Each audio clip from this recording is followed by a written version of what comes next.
দাবি হলো আমরা সেই পরিকল্পনাটা দেখতে চাই, যত দ্রুত তিনি এই পরিকল্পনাটা প্রকাশ করেন এবং পরিকল্পনাটা প্রকাশ করে তিনি আমাদের যেই অবস্থা, যে দুঃস্ব অবস্থা, আমাদের দুঃস্ব অবস্থা আমাদেরকে জুলাই অভ্যুত্থানের দিকে নিয়ে গিয়েছিল। অনেকে রক্ত দিয়েছে, আমাদের 1400 প্রাণ তারা বিসর্জন দিয়েছে, 1400 প্রাণ বিসর্জন দিয়েছে। আমরা এখন রক্তের উপর দাঁড়িয়ে আছি। তার থেকে উত্তরণের জন্য আমি ওনার কাছে দাবি করব, তিনি যেন আমাদের কাছে তার প্ল্যানটা, তার পরিকল্পনাটা যেন উন্মোচন করেন এবং কি কি পরিবর্তন করবেন এই প্ল্যানের মাধ্যমে, সেগুলো যেন আমাদের কাছে তিনি তুলে ধরেন।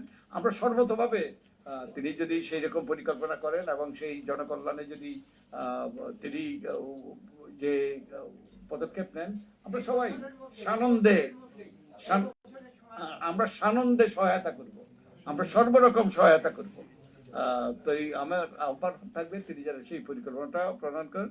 আর আপনারা জানেন যে আমরা সুজন আমরা একটা নাগরিক সংগঠন, আমরা একটা স্বেচ্ছাসেবী সংগঠন। আমরা যে নাগরিকদের কল্যাণের স্বার্থে আমরা সোচ্চার ভূমিকা পালন করি। আমরা এই যে কোনো দলের পক্ষে নই, কোনো দলের বিপক্ষে নই, এবং আমরা আমরা যেভাবে দেখি সত্য বলার চেষ্টা করি, যার জন্য আমরা অনেক গালিগালার শিকার হই, অনেক অপপ্রচারের শিকার হই।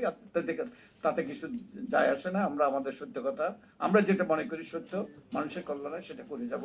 আপনাদেরকে সকলকে ধন্যবাদ। আমাদের গণমাধ্যমের অনেক বন্ধুরা এসছেন।